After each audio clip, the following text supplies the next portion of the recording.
Selamat sejahtera saya ucapkan kepada Dr. Muhammad Atiullah dan juga rakan-rakan sekalian. Baiklah, hari ini saya akan membincangkan satu isu moral berkaitan dengan keganasan rumah tangga. Secara lebih tepatnya lagi adalah dalam membendung keganasan rumah tangga. Sebelum itu, kita pergi kepada apakah yang dimaksudkan dengan keganasan rumah tangga. Keganasan rumah tangga bermaksud satu perbuatan ataupun kekejaman atau kekerasan yang dilakukan oleh seseorang individu kepada individu yang lain. Namun, penderaan dan kekerasan ini adalah berlaku di dalam rumah, iaitu melibatkan ahli keluarga yang terdiri daripada suami, isteri beserta anak-anak. Keganasan rumah tangga ini bukanlah sesuatu yang baru di Malaysia. Kategori keganasan rumah tangga ini dapat kita kategorikan kepada beberapa, iaitu penderaan dari segi fizikal, penderaan dari segi mental ataupun psikologi. Berita harian pada 22 Julai 2020 yang melaporkan statistik keganasan rumah tangga meningkat semenjak Perintah Kawalan Pergerakan dilakukan.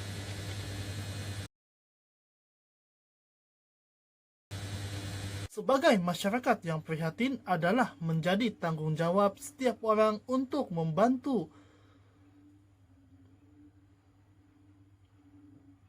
membendung perbuatan yang tidak bermoral ini, terutama sekali jika kejadian tersebut berlaku di kawasan kejiranan yang terdekat. Kewajaran masyarakat untuk melibatkan diri dalam membendung perbuatan ini adalah sewajarnya, kerana sebagai sebuah masyarakat yang prihatin adalah menjadi tanggungjawab kita untuk melibatkan diri dalam membendung perbuatan yang tidak bermoral ini. Hal ini kerana kita secara tidak langsung dapat melahirkan komuniti yang peka terhadap isu-isu sekeliling, terutamanya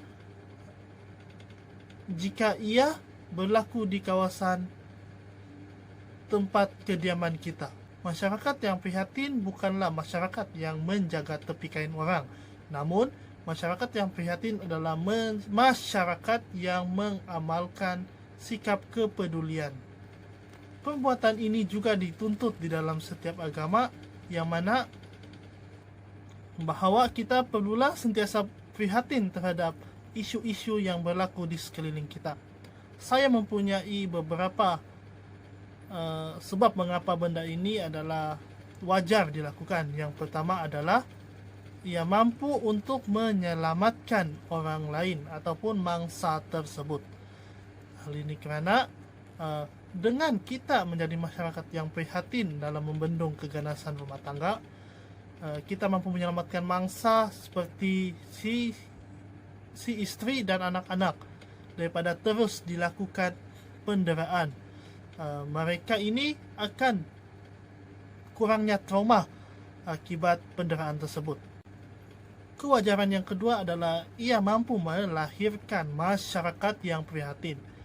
Dengan melibatkan diri di dalam isu yang tidak bermoral ini, dalam membendung isu yang tidak bermoral ini, kita sekaligus dapat melahirkan masyarakat yang prihatin terhadap isu-isu yang berlaku di sekitar kita, dan ia semestinya perkara yang penting kerana kita mampu untuk bersosial dan juga mengetahui perkembangan semasa yang berada di sekitar kita.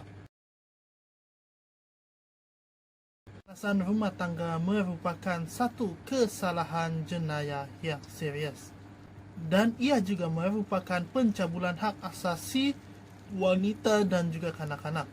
Sebagai komuniti yang prihatin adalah menjadi tanggungjawab kita untuk membendung perbuatan yang tidak bermoral ini. Oleh itu, kita sebagai masyarakat harus memastikan setiap orang menikmati hak yang sama rata sebagai manusia.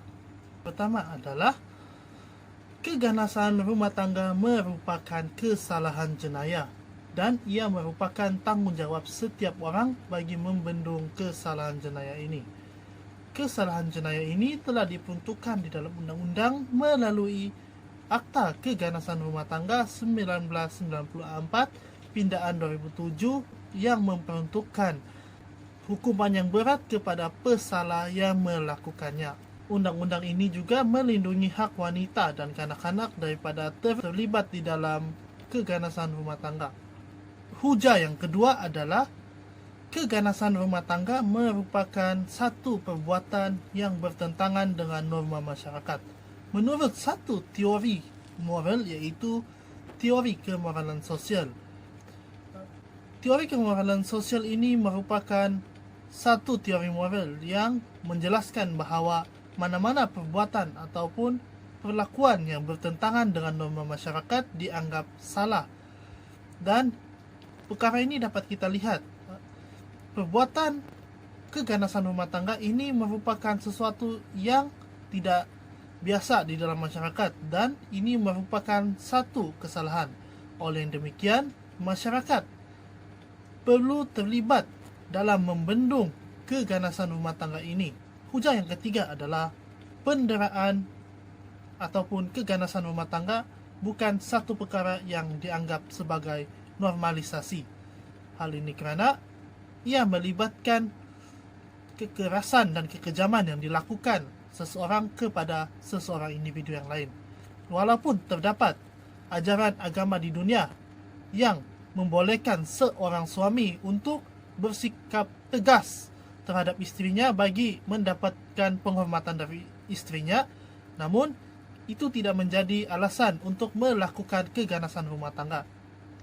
Oleh itu, sebagai sebuah masyarakat yang peka dan tahu akan asas di dalam hak asasi manusia, kita perlulah membendung perkara ini.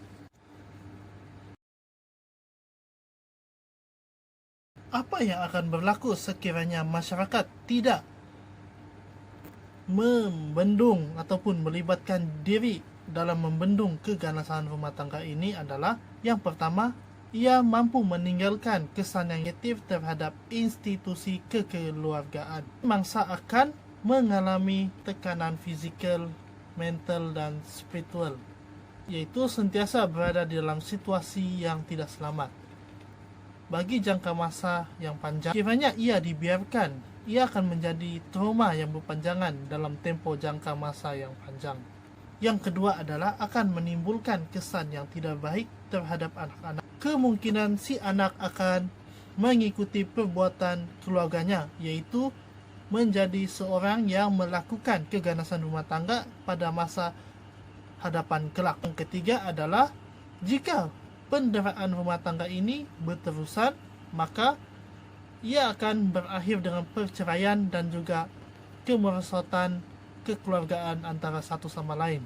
Dan yang akan menjadi mangsa adalah anak-anak tersebut kerana harus menyaksikan perpisahan antara ibu dan bapa mereka. Secara refleksi, masyarakat memainkan peranan yang sangat penting dalam membendung keganasan rumah tangga. Selain keluarga terdekat, masyarakat adalah satu ejen sosialisasi yang mana ia menentukan sesuatu perkara itu dapat dihindari ataupun menjadi semakin buruk. Oleh demikian, masyarakat yang prihatin mampu untuk mengubah sesuatu perkara tersebut sekiranya dilakukan dengan cara yang betul dan tepat. Kita dapat lihat melalui isu keganasan rumah tangga. Saya sangat bersetuju dengan peranan masyarakat dalam membendung keganasan rumah tangga.